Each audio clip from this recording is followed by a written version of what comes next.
வணக்கம் நண்பர்களே. காலையில அதிவேகமா எங்க போறேன்னு பாத்தீங்கன்னா, தம்பிக்கு இன்னைக்கு செமஸ்டர் எக்ஸாம். சீக்கிரமா வந்தாதான் ஹால் டிக்கெட் தருவேன்னு சொல்லிட்டாங்க. இதுதான் எங்க காலேஜ். எங்க காலேஜ் பேர் தெரிஞ்சா கரெக்டா கமெண்ட் செக்ஷன்ல சொல்லிட்டு போங்க. பார்க்கலாம் எத்தனை பேருக்கு என் காலேஜ் தெரிஞ்சிருக்குன்னு. இப்போ கதைக்கு வரும். ஹால் டிக்கெட்டை பறிமுதல் பண்ணிட்டு நம்ம எக்ஸாம் ஹால கண்டுபிடிக்கிறதுக்குள்ள போதும் ஆயிடுச்சு. ஒரு வழியா நம்ம நண்பர்கள் ஹெல்ப்பால கண்டுபிடிச்சு எக்ஸாம் ஹாலுக்கு போயிட்டோம்.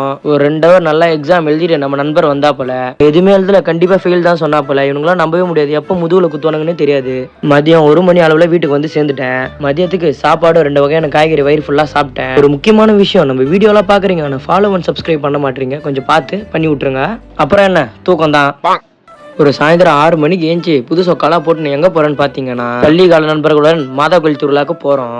நம்ம அசால்ட் ஆரம்பம் கரெக்ட் டைமிங் வந்து நம்ம பிக்கப் பண்ணிட்டா போல. கூட்டம்னா கூட்டம், அப்படி ஒரு கூட்டம். எப்படியோ அடிச்சு புடிச்சு சர்ச்சு வாசலுக்கு போயிட்டோம். ஒரு சின்ன பிரேயரை பண்ணிட்டு ரொம்ப நாள் கழிச்சு நண்பரை பார்க்கதால ஸ்கூல் கதை அந்த கதை இந்த கதை பேசிட்டு வெளியே வந்தோம். சின்ன ஒரு நடைய போட்டுன்னு எல்லா கடைகளும் வாட்சா விட்டுன்னு அப்படியே நடந்து போயின்னு இருந்தோம். இதை பார்த்தாலே எங்க அப்பா தான் ஞாபகத்துக்கு வர்றாரு. சின்ன வயசுல இதை கேட்டதுக்கு பகுல 2 குத்தி வீட்டுக்கு கூட்டின்னு வந்துட்டாப்பால. யாரும் சேர்ந்து காஃபியை போட்டு வீட்டுக்கு காலி ஆகி போயிட்டோம். இன்னைக்கு எனக்கு நாள் ரொம்ப நல்லா போச்சு. இதோட இந்த வீடியோவை முடிச்சுக்கிறேன். கடுமையா இருங்க மக்களே.